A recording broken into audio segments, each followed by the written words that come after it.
వచ్చేటప్పటికి బాబు super six వెన్నుపోటుపై తిరుగుబాటు కూటమి ప్రభుత్వ మోసాలపై కట్టలు తెంచుకున్న ప్రజాగ్రహం వైఎస్ఆర్సీపీ నిరసన ర్యాలీలకు ఉప్పెన్లుగా కదలి వచ్చి కథం తొక్కిన జనం సూపర్ సిక్స్ పేరుతో మహిళలు రైతులు నిరుద్యోగ యువకులు ఇలా ప్రతి ఒక్కరికి వెన్నుపోటు పొడిచావు, నువ్వు మోసం చేయని వర్గం అంటూ ఉందా బాబు? వైఎస్ జగన్ ఇస్తున్న పథకాలన్నీ ఎత్తేసావు, విద్య వైద్యం వ్యవసాయ రంగాలు శాంతి భద్రత నిర్వీర్యం చేసావు, నీ అబద్ధపు హామీలతో అందరినీ వంచావు, ప్రశ్నించే గొంతు నొక్కేయడానికి రెడ్ బుక్తో టెర్రర్ సృష్టిస్తున్నావు, కుట్రలు ఆపి సూపర్ సిక్స్ సహా ఇచ్చిన హామీలన్నీ వెంటనే అమలు చేయాలని ఊరూరా ప్రజల డిమాండ్. ఎక్కడికక్కడ వైఎస్ఆర్సీపీ శ్రేణులను అడ్డుకోవడానికి పోలీసులు విఫలయత్నం. కూటమి సర్కార్ కుట్రలో పోలీసుల ఆంక్షలను ఛేదించుకుని నిరసనలో పాల్గొన్న ప్రజలు. బాబు షూరిటీ మోసం గ్యారంటీ వెన్నుపోటు చంద్రబాబు డౌన్ డౌన్ అంటూ నినాదాలు. రాష్ట్ర వ్యాప్తంగా అన్ని నియోజకవర్గాలను అధికారులకు డిమాండ్ పత్రాలు అందజేత. ఏడాదిలోనే ప్రజా వ్యతిరేకతకు ఈ నిరసన ర్యాలీలు నిదర్శనం అంటున్న రాజకీయ పరిశీలకులు. వెనుపోటు దినం గ్రాండ్ సక్సెస్తో వైఎస్ఆర్సీపీ శ్రేణుల్లో కథనోత్సాహం అన్నటువంటి వార్తని హైలైట్ చేశారు. లేకపోతే పెళ్ళుబికిన ప్రజా వ్యతిరేకత అంటూ వెన్నుపోటు దినం విజయవంతంపై వైఎస్ జగన్ హర్షం, మోసపూరిత ప్రభుత్వంపై కథం తొక్కిన జనం, రాష్ట్ర వ్యాప్తంగా అద్దం పట్టిన నిరసన ర్యాలీలు, అన్ని వర్గాల ప్రజలు ఉప్పెన్లా కథలొచ్చారు. ప్రజల బాధ, నిరాశ, ఆగ్రహం ప్రతిబింబించింది. ప్రజల తరపున వైఎస్ఆర్సీపీ నిరంతర పోరాటం, వైఎస్ఆర్సీపీ శ్రేణులు ప్రజల కృతజ్ఞతలు అన్నటువంటి వార్తని హైలైట్ చేశారు.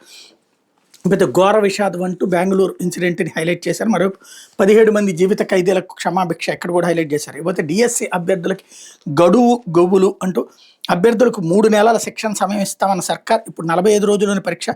చివరిదాకా ప్రయత్నించిన మారిన ఎగ్జామ్ షెడ్యూల్. ఆందోళనలో 3,35,401 మంది అభ్యర్థులు.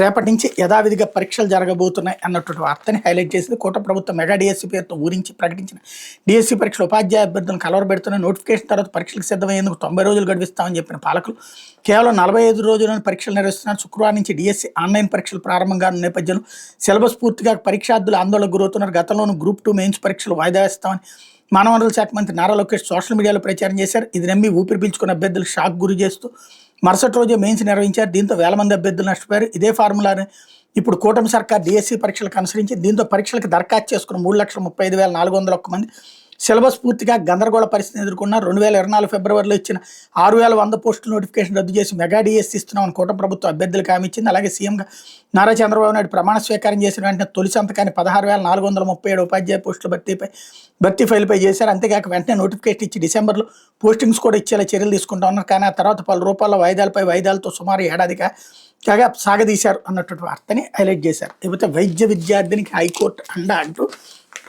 National board of examinations in medical sciences NBEMS వెబ్సైట్లో సాంకేతిక సమస్యల వల్ల నీట్ పీజీ 2025కి దరఖాస్తు సమర్పించలేకపోయిన వైద్య విద్యార్థినికి హైకోర్టు అండగా నిలిచింది.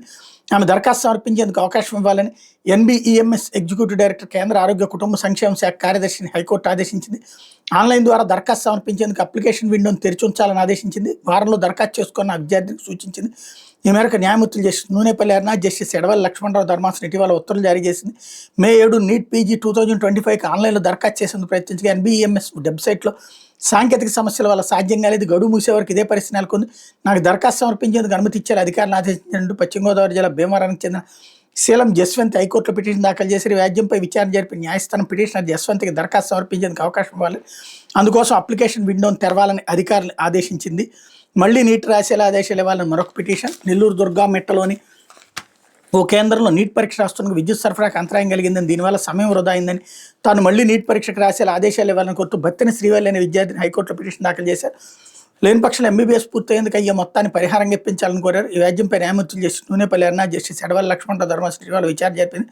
పూర్తి వివరాలను తమ ముందుంచాలని NTA డైరెక్టర్ జనరల్, కేంద్ర మానవ వనరుల అభివృద్ధి మంత్రిత్వ శాఖ అధికారులను ఆదేశించింది. తదుపరి విచారణ గురువారానికి వాయిదా వేసింది అన్నటువంటి వార్తని హైలైట్ చేశారు. లేకపోతే